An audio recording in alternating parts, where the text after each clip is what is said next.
I'm Tina Brigitini, and welcome to my channel. When I first began this work over 25 years ago, I truly believed that I was here to help people heal. And to be honest, I still believe that. Helping people has been one of the greatest privileges of my life. I've sat with people during some of the hardest moments they'll ever experience. I've witnessed incredible courage, and I've seen people reconnect with themselves after years of believing they were broken. It's work I'll never stop being grateful for. But somewhere along the way, life quietly asked me a question that I wasn't expecting. Who are you? Who are you when nobody needs you? And that question stayed with me. Not because I had an answer, because I didn't. I think many of us who naturally care for others eventually discover something pretty uncomfortable. Sometimes helping becomes more than something that we do. It becomes who we believe we are. And when that happens, we can slowly lose sight of ourselves, and we don't even realize it. See, for a long time, I measured my days by how useful I had been. Did I help enough people? Did I answer enough emails? Did I solve enough problems? Did I make somebody's day a little easier? And those all sound like beautiful questions, and they are, until they're the only questions that you ask yourself. Because one day you wake up and you realize you've become incredibly good at caring for everyone else's life while quietly postponing parts of your own.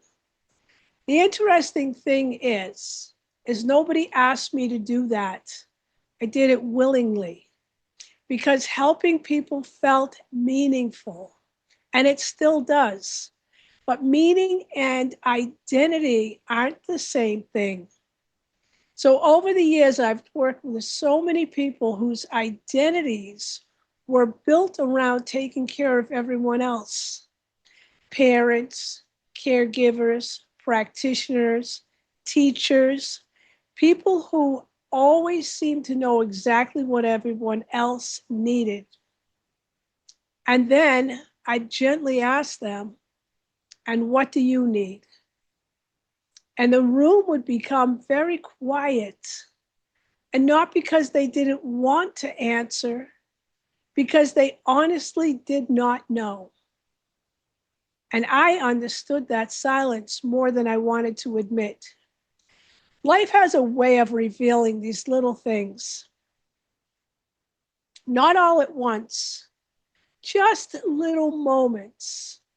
Maybe someone no longer needs your help. Maybe your children grow up. Maybe your career changes. And maybe life becomes quieter. And suddenly you're left asking, who am I now? And I don't think that that's a crisis. I think it's an invitation to meet yourself outside the role that you've been playing so long. See, one of the greatest lessons life has taught me is that helping people should be an expression of who we are, but not proof of our worth. And there's an enormous difference. See, when helping becomes proof of our worth, we become exhausted. We overextend ourselves. We struggle to say no. We feel responsible for outcomes that were never ours to carry. But when helping becomes an expression of who we are, something changes. We can give freely. We can rest without guilt. We can love people without believing that we have to rescue them. That has been one of the biggest shifts in my own life. I still love helping people. I still love teaching. I still love watching someone reconnect with themselves. If anything, I love it even more today. But I no longer believe that I have to earn my place in the world by being endlessly useful. And that's a very different way to live. And ironically, it's made me a better practitioner because I'm no longer trying to save anyone. I'm simply creating a space where people can discover the strength that's already within them. And that changes everything. And if you've spent your life taking care of everyone else, maybe this reflection isn't asking you to stop caring. Maybe it's simply asking a different question. Who are you? When nobody needs anything from you, who are you? It's not because you stop loving people, but because you deserve to know the answer. And as I've gotten older, I've realized something. The more I become myself, the less pressure I feel to become everything for everyone else. And there's a freedom in that. Not because I care less, because I finally understand that my value was never dependent on how much I carried. It was always there. I just couldn't see it. And life is still teaching me this, even now. And maybe that's why I wanted to share it with you. Not because I've mastered it, but because I think we're all learning how to come home to ourselves in different ways.